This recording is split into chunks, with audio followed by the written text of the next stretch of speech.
আসসালামু আলাইকুম, আমি মুমতাহিনা আক্তার তাহমিনা। বর্তমানে আছি চট্টগ্রাম বিশ্ববিদ্যালয়ের রাজনীতি বিজ্ঞান বিভাগে। আমার অ্যাডমিশন জার্নি শুরু থেকে যদি বলি, আমি চট্টগ্রাম বিশ্ববিদ্যালয়ের প্রতি অনেক বেশি ফ্যাসিনেটেড ছিলাম। ঢাকাতে যাব, ঢাকা বিশ্ববিদ্যালয়ে পড়বো বা জাহাঙ্গীর, এগুলো ওই এরকম কোনো ইউনিভার্সিটির প্রতি আমার প্যাশন ছিল না সবসময়। তো চট্টগ্রাম বিশ্ববিদ্যালয়ের প্রতি সে স্বপ্নটা ছিল। তো প্রথমবার আমি সায়েন্সে পরীক্ষা দিই এবং সায়েন্সে 0.25-এর জন্য আমার আসেনি, এবং ডি ইউনিটেও সেম একটা ইনসিডেন্ট হয়। আমার ওয়েটিং থেকে, একদম শিওর ওয়েটিং থেকে আসেনি দুটো বিভাগে। তারপর হচ্ছে আমি সিদ্ধান্ত নিই যে না, আমার সায়েন্সে যেহেতু কিছু মার্কের জন্য কমে গেছে, আমি চান্স পাইনি কিছু মার্কের জন্য আমি, তো সেক্ষেত্রে আমি বিভাগ পরিবর্তনটা ট্রাই করতে পারি। তারপর আমি হচ্ছে খুব বেশি ভাবলেশীন হয়ে গিয়েছিলাম, কারণ আমার বিভাগ পরিবর্তনের আসলে কিভাবে প্রিপারেশন নিব সে সম্পর্কে কোনো আইডিয়া ছিল না।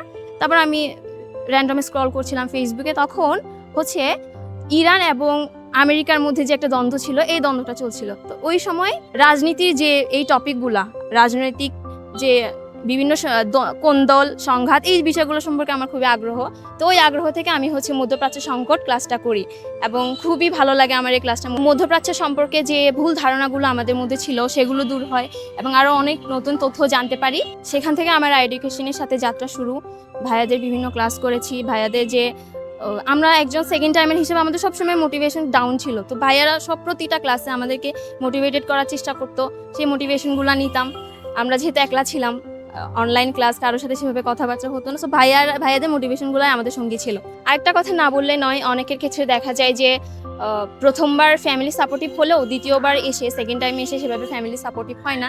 তো আমার ক্ষেত্রে এটা ভিন্ন ছিল। আমার ফ্যামিলি ফার্স্ট টাইমে না যতটা বেশি সাপোর্ট করেছে, সেকেন্ড টাইমে আরও অনেক বেশি সাপোর্টিভ ছিল। আমার ভাইয়া ও অনেক বেশি সাপোর্টিভ ছিল। তো আমার এই অ্যাডমিশন জার্নিতে যারা আমাকে সাপোর্ট দিয়েছে, আমার পরিবার, আমার কিছু শুভাকাঙ্ক্ষীরা, তাদের প্রতি আমি অনেক বেশি কৃতজ্ঞ। তো তোমরা যারা অ্যাডমিশন ক্যান্ডিডেট রয়েছো, তারা হচ্ছে এডুকেশনের ফ্রি কাজগুলো করে তোমাদের যদি ভালো লাগে তাহলে তোমরা নির্দ্বিধা এডুকেশনকে বেছে নিতে পারো। তো তোমাদের জন্য অনেক বেশি শুভকামনা। তোমাদের এই অ্যাডমিশন জার্নির পথ চলাটা শুভ হোক। ক্যাম্পাসে দেখা হবে।